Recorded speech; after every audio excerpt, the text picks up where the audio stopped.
What's going on, Bulls fans? Welcome to another episode of Chicago Bulls Central. I'm back. I know I thought it was going to be like another day before I was able to record, but luckily I'm able to get this in before we head into the week. So we're going to recap the week, just talking about the Bulls' last two games. We saw some good things. We saw some signs. We got a few things to analyze with this team and the rotations. We're going to get into all to that and much more right after this. All right, Bulls fans. It's me. It's your host, Haize, aka CJ, aka the bearded Bulls fan. Bearded Bulls fan. Yeah, I said that right? So, what's going on? Everyone, as I said, I wasn't going to be able to do any after game reactions or anything just due to scheduling with the holiday and everything, but I'm here a day earlier than what I thought I was going to be able to come back to break down the Bulls' last two games. So what we want to talk about with this is specifically in the Orlando game, the Bulls came back and they got back to a lot of the things that we knew that they needed to do. A lot of the things that I talked about in my last game review, I was talking about the lack of ball movement, them going to isolation ball a little bit too much, how that has affected the energy of the team and everything else. They really came out and they did what they should have done against a team that is a much worse team than they are, right? Wendell Carter, as I predicted, came out, had a pretty good night, but that really didn't impact the game overall. The game was handedly won by the Bulls. They won every single quarter in that game, even coming back in the third quarter. Now, we talked about in the last video, the Bulls, that third quarter showing to be a concern. None of that happened in this game. This was the game that you want to see from the Chicago Bulls. Like I said, against much lesser competition. They came out, they knew what they had to do. They blew them out the water. This game wasn't in question. We got it even to see a lot of the bench more than what we usually get to see just because of the nature of how this game went.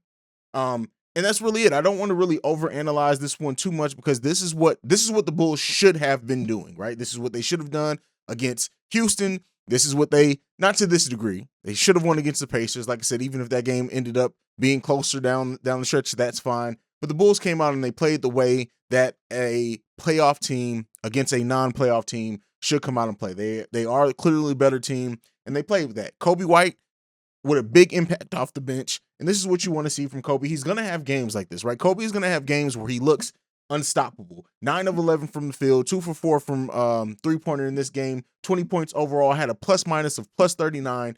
This is again against lesser competition, but also the efficiency, the way in which he shot the ball. That's what you want to see from Kobe White. That's how he can almost transform this bench into a solid bench, a good defensive bench, to a bench that is just because the ball plays more open in that case. And while it didn't really go to any more points for anyone else, that's what you want. This is what Kobe's role can be on this team. Now we'll talk about how that changed the next game against the Miami Heat overall, but this was a good game from the Chicago Bulls. Now, getting into the game against the Miami Heat, the Bulls lost this game. But they didn't lose by a huge margin, right? They lost by 3 points in this game.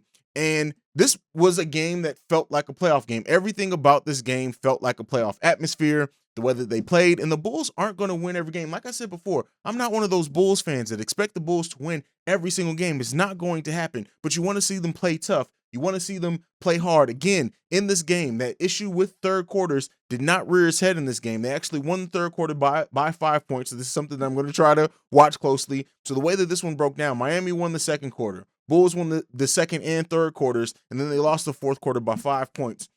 Not a good game, a good shooting game or night from Zach LaVine as well. A lot of those things can change if that goes. This is the type of thing that you want to see from a team against another playoff team. You want it helps measure and show where you are. They were in this game like they were at the beginning of the season in every single game down the stretch, and they could have won this game. They did not. But the Bulls played hard. They played together. The ball moved a little bit more freely. Not as good as in that Orlando game, but that makes sense because it wasn't as good competition. Also, like I said, Zach LaVine's shot not falling. Lonzo Ball not shooting the best either. And then Caruso with 22 points off the bench, which I believe is his biggest scoring night as a Bull. But not only the points, he had 6 assists as well as 1 steal, 2 turnovers from him, no personal fouls. Kobe White in this one, 0 for 5 from three-pointer.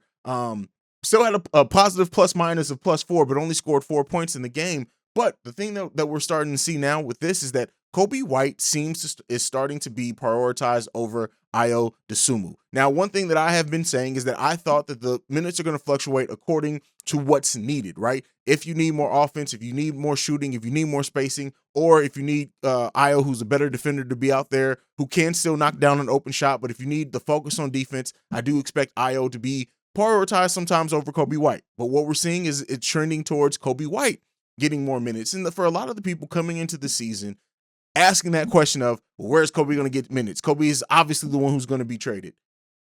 All I'm saying is by the look of it, and now the argument could be made that maybe he's getting more minutes to show what he has so his trade value and stock can go up. I don't think that's the case, personally. If you disagree, let me know down below. Also, let me know what you think about Kobe White getting more minutes over Ayo Dosunmu, because we know that Ayo has fans on this team, in this fandom, and that there are people who want to see him get those minutes over Kobe White. But overall, this game, not a great game, not a bad game. It was a playoff atmosphere game, meaning that it was all about who was going to go on the run, who was going to have the lead down the stretch, who was going to seal this game. This is the game. This is what the Bulls want to do with games. They want to make it tight. They want to make it feel hard-felt, and they want to make it ugly. That's what defensive teams do. They didn't come out on the winning end of this one. We got a great night from Kyle Lowry in this game, who hasn't played up into his standards. He's only averaging 12.3 points and 7.4 assists with a PER of 14 over the course of the season so far. But with that being said, it was a good night for him. Last 10 games from Kyle Lowry, he's averaging 14.6 points, 7.3 assists. So, he's playing solid, right? And this may be what people expect from him coming into a team that's a much better team. They have better players around them. Tyler Hero was out this game, but they had a big player step up off the bench that really was able to give you a lot of what Tyler Hero would have been able to, especially with that shooting 50% from three-pointer from Vincent. So, but this was a game that was, like I said, I enjoyed watching this game. It was good to see Jimmy Butler not have a big night either, right? Only 18 points. And in a game like this, right? And you guys may disagree, but if the Bulls are able to make a game like this more often, right, where the team's best player isn't playing up to the level that he usually does, and they try to make everyone else around that best player beat you, the Bulls should be able to come out on top if they're able to do that, and they're hitting their shots on offense as well.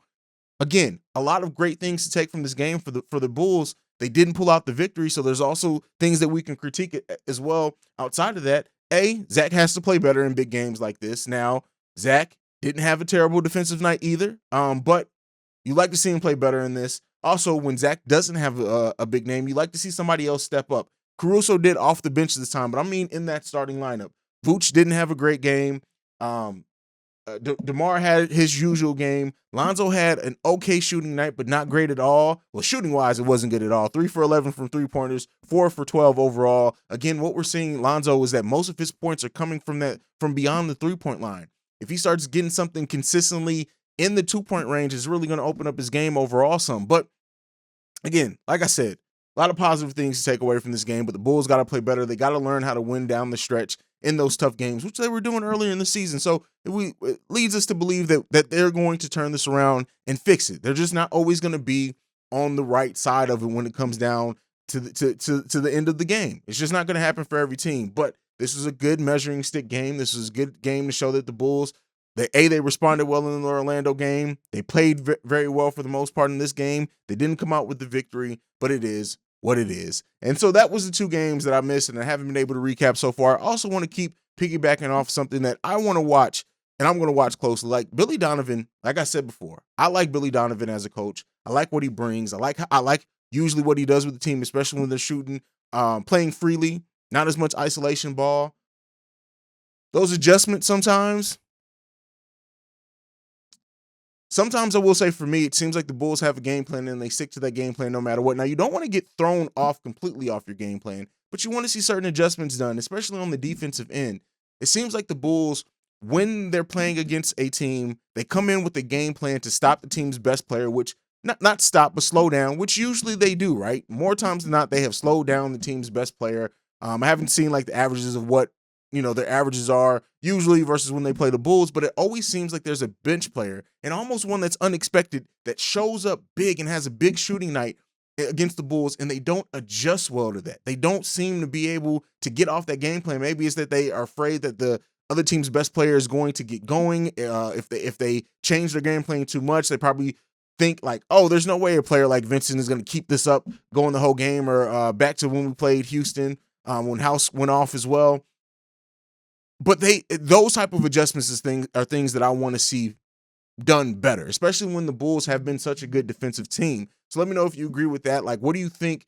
A, do you agree with my feelings on that? And A, what do you think is going to help the Bulls fix that, where it seems like a lot of like these role and bench players have big nights against us and go off, and it really changes the outlook of certain games. But that was it for me catching up. I'll have a preview video up tomorrow morning as well before the game, and we'll get back on our normal schedule. I will also be scheduling, so if you're subscribed to the channel, you want to go ahead and look at like my schedule, because I'm going to go ahead and schedule all the live after show games that I'm going to be for probably the next couple of weeks, so you guys can plan when I'm going to be going live after a game. That way it's all there out in front. I'm going to get that out, and then I'll also do the community post where I can announce it. We got Charlotte coming in town. No, we're actually going to Charlotte tomorrow on Monday. Battle of the Ball Brothers. I am absolutely going to be live streaming after that game.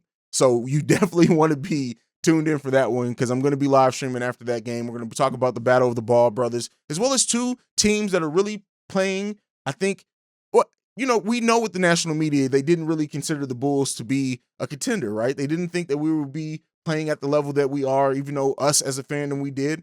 But Charlotte also playing much better than I think a lot of people were giving them credit for. There's only one game difference between us and Charlotte, really. We're 3-8. They're 13-8. They're 13-9. They play one more game against us. So it's going to be interesting to see. This is a playoff matchup that I hope we do see, is Charlotte versus the Bulls. I really want to see that matchup in the playoffs. I know we're still early in the season. It could completely change, but those are my thoughts. Let me know down below how you felt about the last two games. How do you feel about Billy Donovan's coaching? As well as I want to know, what are some things you guys want from the live stream tomorrow? It's really an open discussion, typically between me and whoever's viewing. I let you guys, I started off with my feelings on the game that we're recapping. After that, it's all your guys' comments, and we do a kind of a Q&A thing. If you guys want to see me possibly open it up to some people coming on live as well to give their opinions, anything, we can do everything. One thing I haven't been doing as a good job about is making sure I plug the voicemail. If you want your voicemail, your opinion played on the show,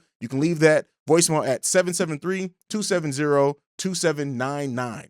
So make sure, again, 773-270-2799. I would love to hear from you guys. You can call or text that number, so I'll be on the lookout for that. But otherwise, like I liked it in every video on, go Bulls. I love you guys. Peace. This has been a presentation of the Break Media.